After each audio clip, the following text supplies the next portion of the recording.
Bonjour à tous. La présentation d'aujourd'hui portera sur le plan d'action quinquennal 2020-2025 visant à lutter contre l'obésité chez les enfants de 5 à 17 ans en milieu scolaire, et ce, dans la région socio-sanitaire du Nunavik.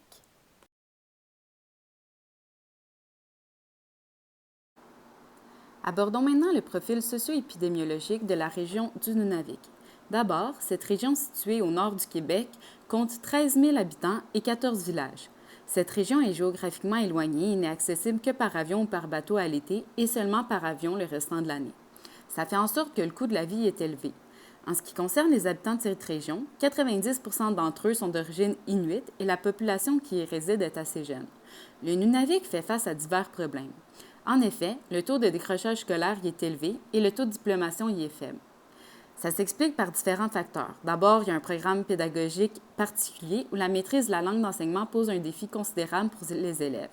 Du matériel pédagogique inadapté, une pénurie de personnel enseignant et de personnel de soutien spécialisé pour les élèves en difficulté. Aussi, les infections transmises sexuellement et par le sang ont une incidence élevée, de même que la tuberculose, les maladies chroniques, le suicide, ainsi que les problématiques de contamination aux métaux lourds et d'exposition au bruit. Finalement, l'obésité est en forte croissance, due, entre autres, au changement de style de vie au cours des dernières années qui affecte l'alimentation et le mode de vie actif.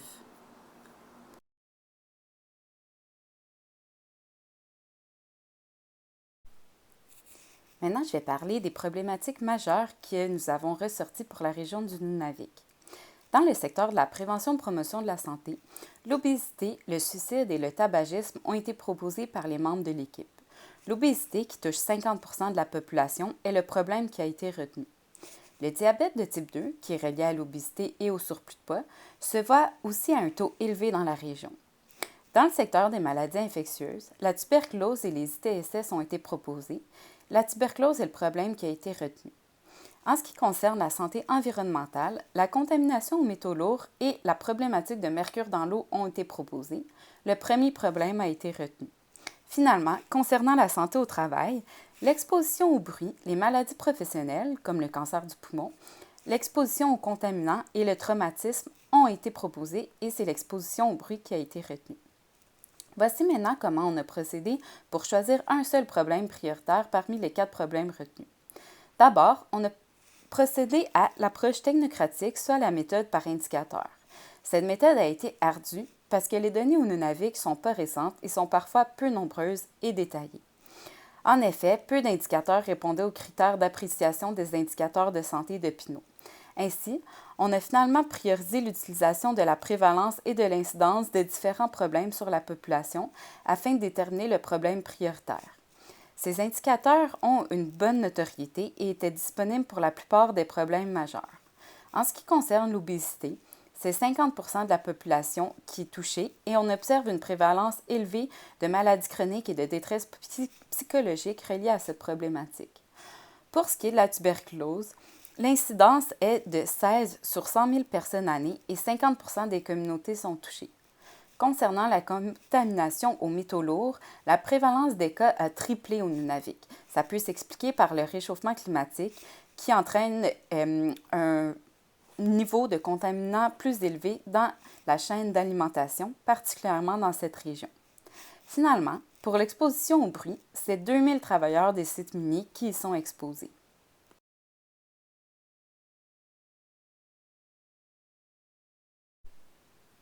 En ce qui concerne l'approche pragmatique, on a utilisé 2 méthodes, soit la méthode de comparaison par les pairs et la méthode de Halon.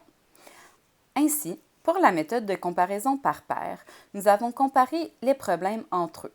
Cette méthode était appropriée puisque nous n'avions que 4 problèmes à comparer et que cette méthode est précise et simple à effectuer. Ça a permis d'arriver à l'ordonnancement tel que présenté sur la diapositive.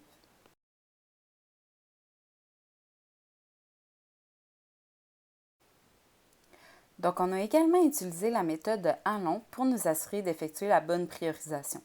Ainsi, un score a été attribué à chacun des critères, soit l'ampleur et la sévérité du problème, l'efficacité de la solution et la faisabilité des interventions pour contribuer à régler ces problèmes. Comme on peut le voir dans le tableau, c'est encore une fois l'obésité qui ressort dans l'ordonnancement de ces problèmes.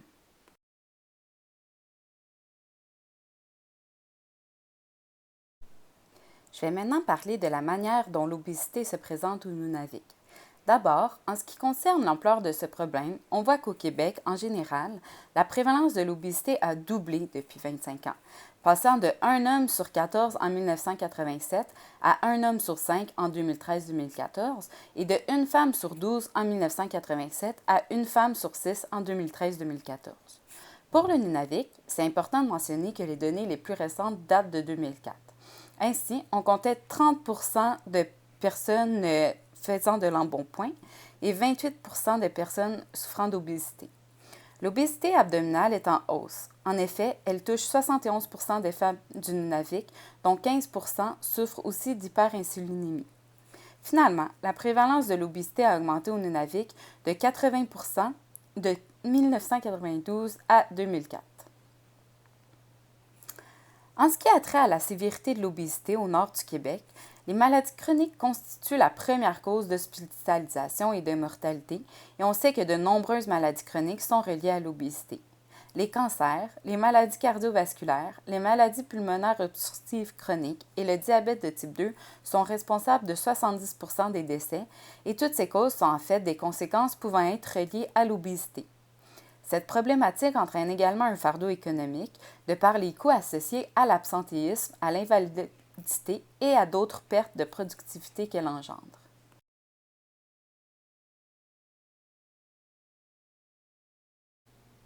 La population la plus touchée par l'obésité dans notre région sont les femmes de 50 à 74 ans et aussi la population en général, puisqu'une augmentation importante de l'obésité a été observée entre 1992 et 2004.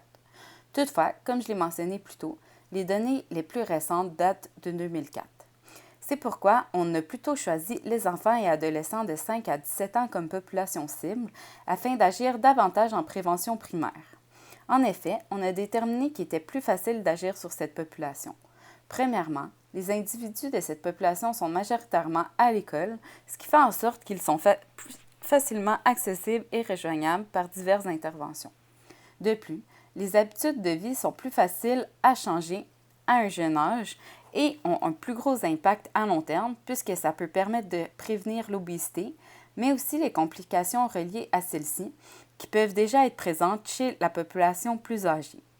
Aussi, comme la majorité de la population du Nunavik est jeune, on touche une plus grande partie de la population de ce territoire en choisissant les jeunes comme population cible.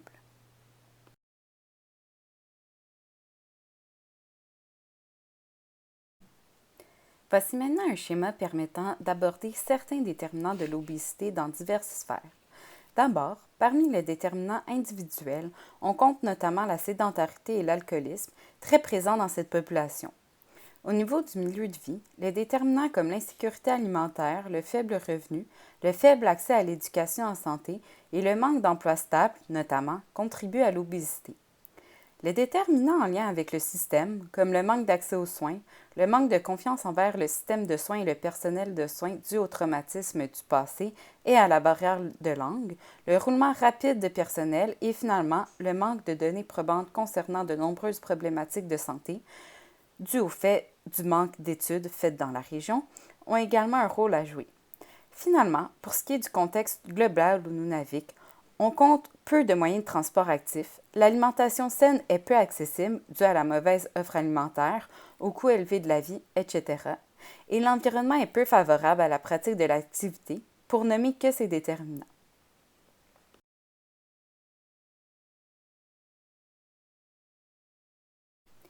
Voici maintenant les besoins déterminés par rapport aux déterminants prioritaires identifiés par les membres de l'équipe. Les besoins qui ont été sélectionnés à partir de ces déterminants sont les suivants.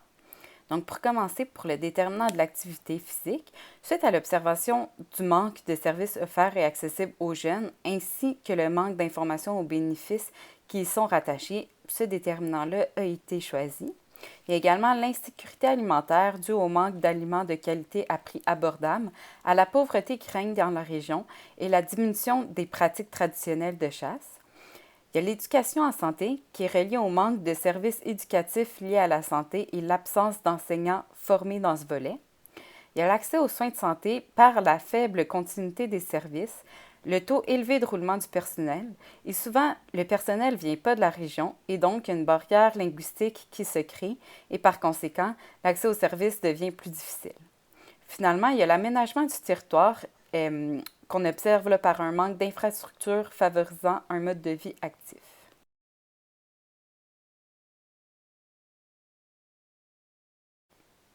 Comme vous pourrez le voir dans les 3 prochaines diapos, on va vous présenter les partenaires qui seront en appui pour chacune des interventions, chacun des domaines d'intervention sur lesquels nous agirons, ainsi que le rôle attendu de ces partenaires. On ne va pas aborder de manière exhaustive chacun des partenaires, mais quelques-uns qui reviennent le plus. Par exemple, il y a l'administration régionale Kativik qui va aider au financement de plusieurs activités, les écoles primaires et secondaires de la commission scolaire de Kativik qui seront les lieux autour desquels les interventions se dérouleront. Il y a également la commission scolaire qui aidera à la mise en œuvre des programmes. Les écoles nous aideront pour le matériel ainsi que les ressources humaines. Les citoyens de la communauté seront très importants afin de nous aider à développer des interventions adaptées pour répondre à leurs besoins. Leur participation est essentielle dans l'élaboration de tout programme.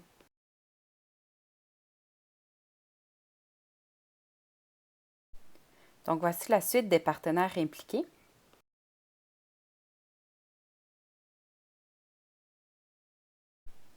Puis ici aussi.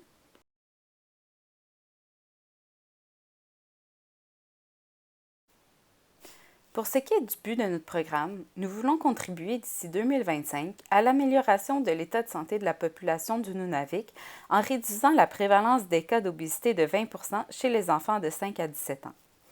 Nous voulons aussi mentionner qu'étant donné un manque de données dans la région et que les données les plus récentes datent de 2004, nous ferons une analyse situationnelle avant et après le programme afin de pouvoir regarder objectivement si les objectifs auront été atteints. Nous nous sommes basés sur un programme fait en Ontario qui s'adressait aux enfants afin de diminuer l'obésité pour décider du pourcentage que nous voulons atteindre avec le programme.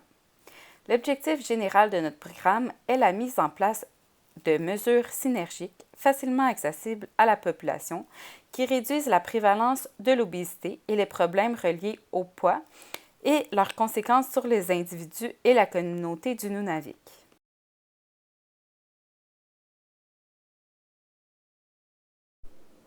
Voici maintenant les 5 objectifs spécifiques de notre programme.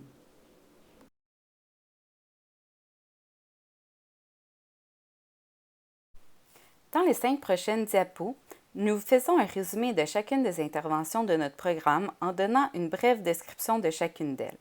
Commençons avec l'insécurité alimentaire. L'intervention constituera à élaborer un cours parascolaire adapté selon l'âge des participants et axé sur l'acquisition des compétences en matière de chasse, pêche et de trapage.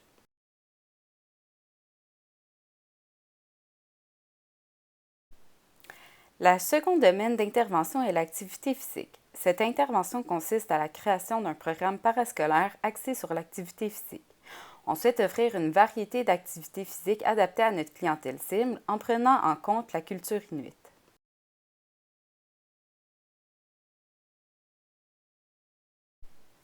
La troisième intervention consiste à améliorer l'éducation des jeunes en matière de santé.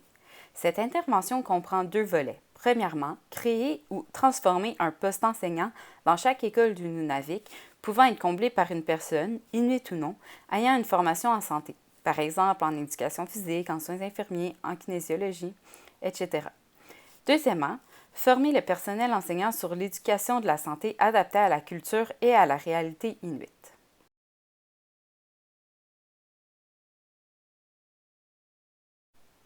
Notre quatrième domaine d'intervention est l'accès aux soins de santé.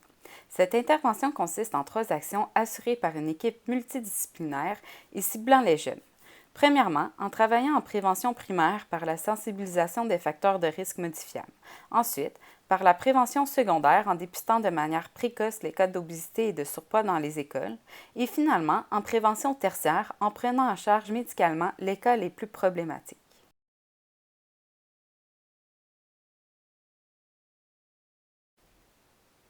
Notre dernière intervention concerne l'aménagement du territoire. Cette intervention consistera à la construction de patinoires à proximité des écoles de chacune des 14 communautés du Nunavik, où il sera possible de pratiquer le hockey ou autres sports de glace à l'hiver et de participer à des jeux inuits traditionnels en période estivale. Bref, il est possible de voir que nos 5 interventions sont synergiques. En effet, elles sont toutes facilement réalisables dans le milieu scolaire de chaque communauté. Il est également possible de travailler avec les intervenants déjà présents dans ce milieu pour mettre en œuvre notre programme et ainsi contribuer à réduire les coûts de nos interventions. De plus, les interventions sont interreliées. Par exemple, l'intervention offrant des activités physiques parascolaires utilisera les patinoires construites dans le cadre de l'intervention d'aménagement du territoire. Également, l'intervention visant l'acquisition de compétences en matière de chasse, pêche et trapage pourra être prise en charge et enseignée par la personne responsable de promouvoir l'éducation à la santé dans le cadre de l'intervention numéro 3. Finalement, l'intervention visant l'amélioration de l'accès aux soins de santé sera également menée en milieu scolaire. Comme les comportements des jeunes, soit la population cible, sont plus facilement modifiables, les interventions ont plus de chances d'être efficaces pour lutter contre l'obésité, d'autant plus que le programme agit sur divers aspects de ce problème. En effet, on touche à l'activité physique, l'alimentation, l'accès aux soins, l'éducation à la santé, etc.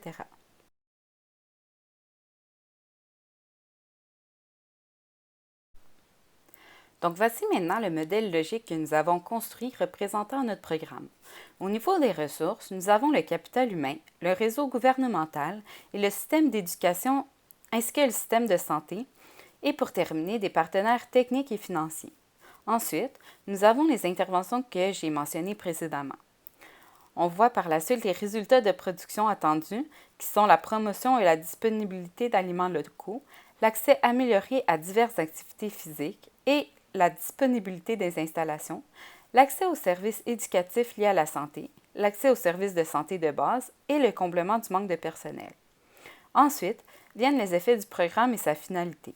Les impacts que nous voulons avec ce programme est la réduction de la prévalence et de la mortalité liée directement ou indirectement à l'obésité, avoir une sécurité alimentaire pour la population, diminuer l'absentéisme scolaire et le décrochage en proposant des activités afin de créer de l'engouement auprès des jeunes et augmenter la productivité.